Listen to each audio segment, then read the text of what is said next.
Paper news paper எடுத்தாலே பாலியல் ரீதியான குற்றங்கள் வந்து ரொம்ப அதிகரிச்சுட்டே வருது. ஒரு மனநல மருத்துவரா நீங்க எப்படி டாக்டர் பார்க்குறீங்க அத? இதுவும் சமூகத்தை சீர்கேடுன்னு தான் சொல்ல முடியும்.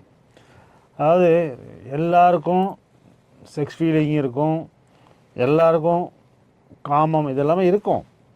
அதெல்லாம் அடங்கி இருக்கும். நம்ம ஒரு மிருகமாக இல்லாமல் மனுஷனாக இருக்கிறதுக்கு காரணம் நம்மளுடைய இச்சைகளை வெளிப்படுத்துறதில்ல வெளியே. அதனால் சமூகம் நடந்துகிட்ருக்கு.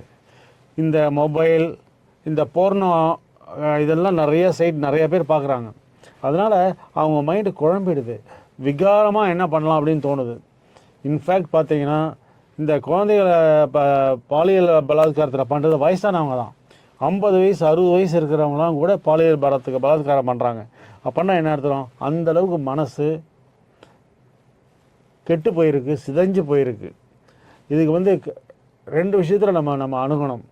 ஒன்று, பேரண்ட்ஸுக்கும் குழந்தைகளுக்கும் குட் டச் பேட் டச் இதெல்லாம் சொல்லணும், தைரியமாக இருக்கணுங்கிறத சொல்லணும்.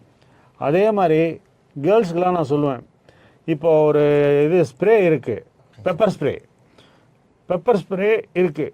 அது அப்படியே கையில் வச்சு பர்ஸில் வச்சுருந்து யாராவது வரும்போது டக்குன்னு அதை ஸ்ப்ரே பண்ணி அவங்க வந்து தப்பிக்கலாம்.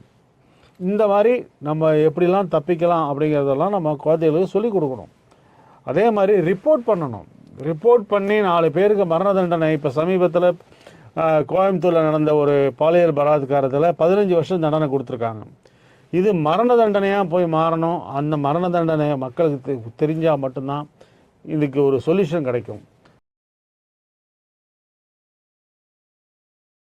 பேப்பர் நியூஸ் பேப்பர் எடுத்தாலே பாலியல் ரீதியான குற்றங்கள் வந்து ரொம்ப அதிகரிச்சுட்டே வருது. ஒரு மனநல மருத்துவரா நீங்க எப்படி டாக்டர் பார்க்குறீங்க அத? இதுவும் சமூகத்தை